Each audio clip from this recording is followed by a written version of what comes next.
You again, mate. You're right. I am perfect. How has things been since I've last seen you? Yeah, it's been all right, mate. It's been all right. Pretty chilled. Yeah, enjoying myself still, which is good. So yeah, not bad. That's good. That's good. Fair play to you. Do you know what I mean? Obviously, I thought you'd be bouncing a bit more after the weekend, but fair enough. Yeah, mate. Keep level, mate. Ready to go again. It's a long season, so no, I was just obviously very relieved to be out there again. I had a bit of a frustrating preseason.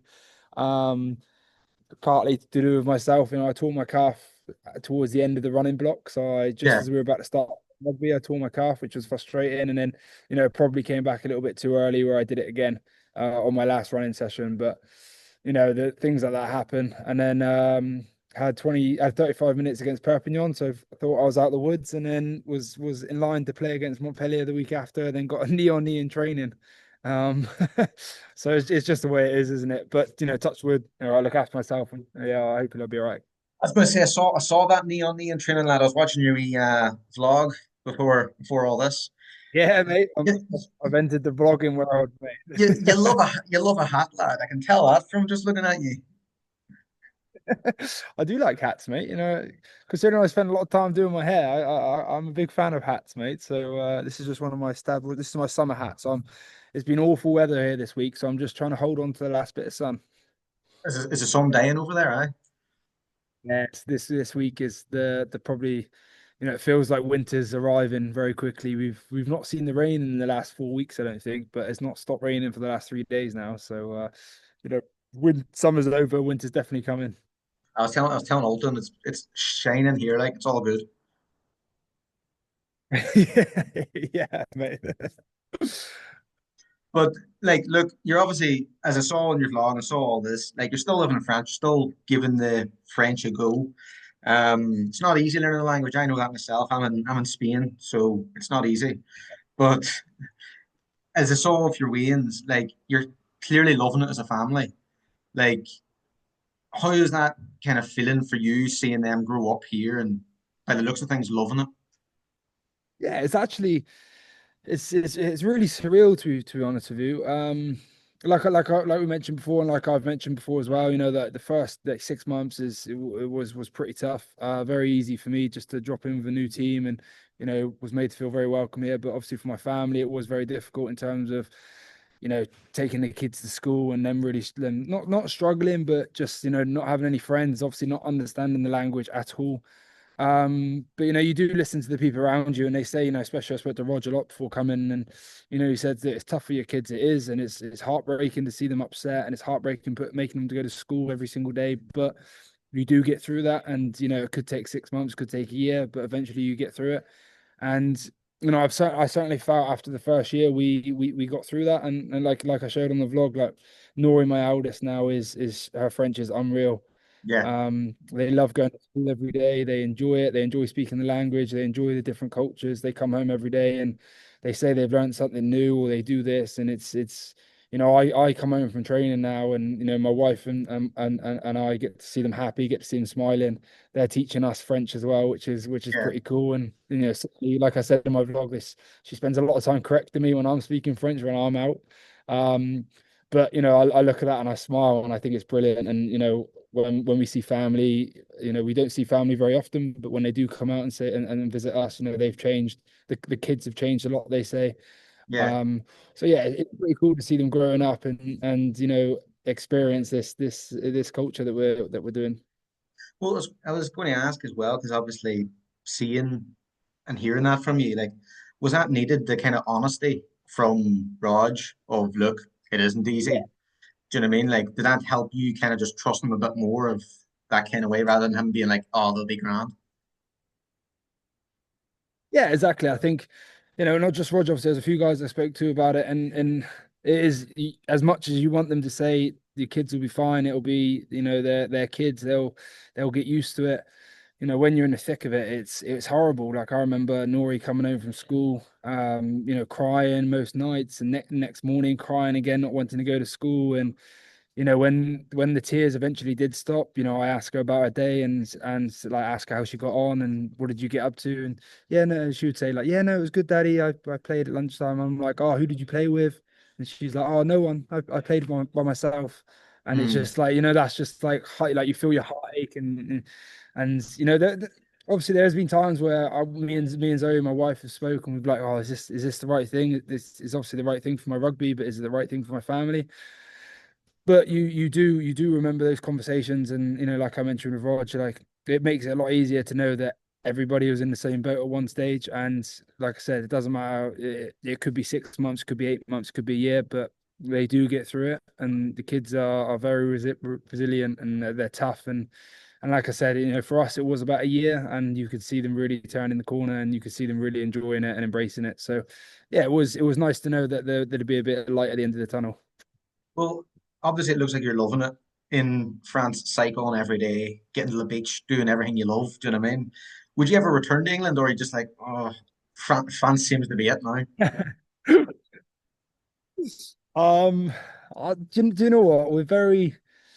We're in a really good position at the moment where we're really enjoying just what we're doing, and Yeah, I would love to stay here and play as long as I can, and as long as my body allows me, and I'd love to be here as long as I can. But like I said, like you never say never. There may come a time where we feel like we have to be around family, and we have to allow my kids to spend time with family and things like that because like I said, my brothers and sisters, they've had kids and stuff now, and you see my nieces and nephews all spending time with nanny and granddad and spending time in Cornwall with the family, and and I can see my kids getting a little bit upset sometimes, and so I do want to be around family eventually, but when that happens, I'm not too sure yet. For me, I do eventually want to return to Cornwall, yeah.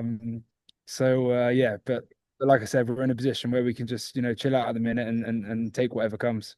I was going to say, explain that to me a wee bit. Like, what's Cornwall like? Because everyone from Cornwall I've met loves Cornwall. What's so special? Mate, do you know what? I feel like I'm living in the French part of of Cornwall, mate. Yeah, Um, I don't know, mate. I think the people that are down there are very. It's very similar to the life I'm living here. Everyone's extremely chilled down there. It's so calm. People walk around barefooted on the streets and stuff like that. It's pretty surreal, and it's just that it's very similar to what I'm living here. The beach life, wake up, go for a swim in the morning. Some of the beaches we have in Cornwall is unbelievable. So the summers are incredible down there if we get the yeah. weather. But again, like it's just what I know. It's where I'm from. My family are all still down there, obviously still working and still living. So yeah, a big part of me wants to get the kids back there, but that's probably the draw to get back there as well. So but like I said, like I'm living in a very similar place to what Cornwall's like now, so I'm definitely having that little bit fulfilled in me. No, fair play, lad. Like, look, I'm glad you're loving it. That's all I can say. I'm only going to move on and ask in terms of the rugby to an extent, which is, and it's a very simple question to begin with. Which do you prefer, Prem or top 14? Oh, it's very simple, is it? Very simple, yeah. Um, uh, it's hard because I feel like I played in a very good stage in the Premiership. And I really, really enjoyed my time in the Premiership. But for me as a rugby player, I want to test myself. I want to play against the best in the world. I want to play in the best leagues in the world. And I've always said that. And I certainly feel at the moment the top 14 is certainly the best league in the world. There are definitely the best players playing here. Being here now for 3 years, it's extremely tough. The season's very long. The players are very physical, and it's a different experience in terms of you have to get yourself up for every single game because every single game is huge. Not just the physicality of the teams, but the atmosphere, the crowds, what's riding on each game is always massive. But I suppose that is why this top 14 league is the best in the world at the minute. And so yeah, like for me, like I said, I've always wanted to try different things, and I think moving from the Premiership when I did was probably a good time because the Premiership was struggling a little bit. So that for me, on a selfish way of thinking about it, it was moving from one to the other. But like I said, the top 14 certainly is the best league at the moment. But saying that, watching the Premiership over the last couple of weeks, I certainly feel that the Premiership's on the way back up. The rugby, the way rugby's being played back in England at the moment is awesome to watch, and so I certainly feel that rugby in England and the Premiership certainly on the rise again. Well, I was going to ask in terms of England, like obviously you're not going to play for them due to the rules and all this, but you're looking on at them from afar. What can you see? Because I can see themselves. doing very well at the minute. What can you see where they're growing, where they're moving towards this Six Nations, this World Cup? I think if they're a team that have had players together now for the last 3 or 4 years, certainly since the World Cup, and in terms of the caliber of players and the how exciting they are. If you just look at the bats, you got Eboso, obviously at Exeter, Tommy Freeman, who's been there. Obviously Tommy. I played with Tommy Hmm. when I was still playing as well.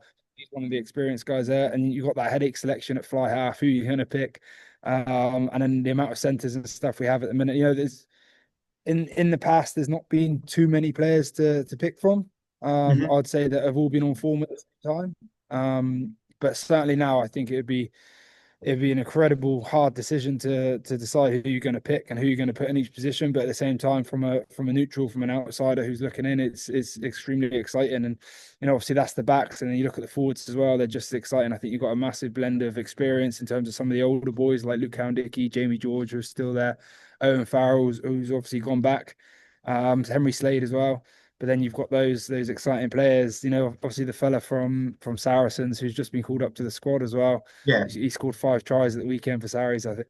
Yeah, I think just those players that are going to be added in and dripped in as well. It's exciting time for England rugby, I think. And then just to go back to you in terms of the top 14, who do you look forward to playing to most? Which opposition do you look forward to playing and why? Um, I think obviously the obvious one is got to be like a Toulouse, just because of the players they've got and Hmm. obviously how well known they are in the world. And like I said, you want to play against the best teams and against the best players. So probably Toulouse is certainly up there. I've really enjoyed playing against teams where I've got some of my old teammates who I've played with or played against. Yeah. And obviously there's quite a few dotted around the top 14 at the minute. So obviously this week we play Lyon, so I'll catch up with Sam Simmons. Hmm. So yeah, it's pretty cool to see some of those boys that are out on the field, like experiencing the same journey as you as well. So yeah, I think like I said, like you can't go wrong with like a Toulouse or something, because like I said, I want to play against the best. I want to beat the best. So they're certainly the best at the minute.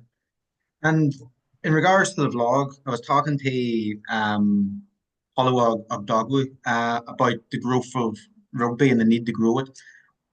I know that might not have been part of your idea, but do you think it might help in terms of fans get to see who you are, see what your life is? Do you think it could help grow the fan experience along with players and stuff like that? Yeah, I think it's funny you say that that probably wasn't one of the ideas, and to be honest, it wasn't one of the plans when I originally started. But for me, it was just about maybe showing my family a little bit more of what I get up to, and I get so many questions from other people about family life and rugby life. Um, so yeah, I really wanted to show a little bit more because I feel like I'm a bit different to other rugby players. I feel like In, I'm what- pretty in what neutral. I feel way? like I'm pretty Well, I feel like I'm pretty well balanced in terms of I'm very good at switching off, and maybe that's having kids that have done this to me, but I feel like I'm pretty good at switching off from home life to work life, and for me, I want to see I want to see other people see my family grow and see them smiling and see them happy, and I want to be pretty honest with my vlog as well. Like I want to have a bit of fun with it, but again, I want to show the real side of it in terms of, like you said about not a lot of people seeing the inside of rugby and seeing what they obviously see us from 80 minutes and they see us for interviews and things like that, but in terms of home life of we are rugby players and we are professional sportsmen, but we're also, family members, and I'm a dad, I'm a husband, and I want to kind of show that side to me a little bit more because I feel like I do have a bit of fun and I'm happy to share that with people. Um, but yeah, ultimately the big thing is to show that side of life. But yeah, show there's a bit more to rugby players than just us, professional sportsmen that are always pretty switched on all the time and give pretty generic answers in the media, because we've got to respect the opposition team and we've got to respect our team. And yeah, for me, it was just show a little bit more of an insight and a little bit more of a fun side. So yeah, if I grow the game and I get people involved and I get people enjoying it, then that's my job done. No, because it was interesting seeing he's in the gym. Just you'd think group of rugby boys in the gym just doing weights, just be looking in a mirror, like pumping the weights themselves. But he's just having me a crack. Do you know what I mean?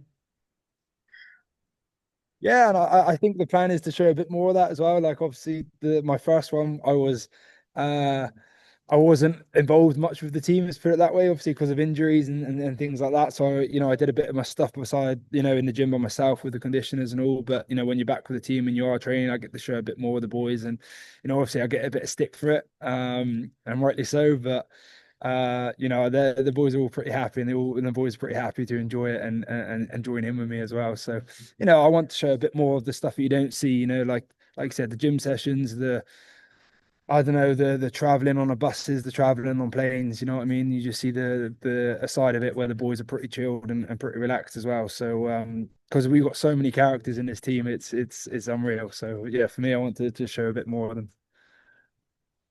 And the last one is just in terms of Champions Cup. What's your expectation? You've got a tough group to be fair. You got a lot of travel, and how do you feel for Yeah. it? Are you excited by it? Or are you a bit more like, right, okay, we need to get back to levels we were at previously?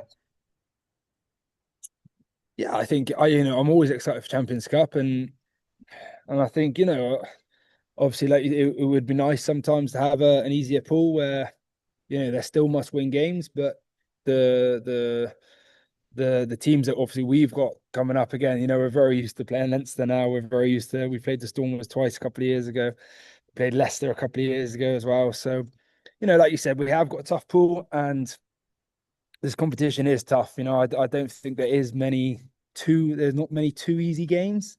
Yeah. Well, there's no games that are easy. There are obviously some teams that are easier than others and not quite as good, but it's pretty simple for us. You got to win your home games. You need to try to pick up as many points as you can on your away games to get through the stages, and that's been the same for the last few years of how this competition has been running. So, like I said, we've played Leinster a few times now. It's tough to have them away, and also it's tough to travel to South Africa and play the Stormers as well. But like I said, we did that a few years ago, where a team that are really wanting to put a few wrongs right from last year.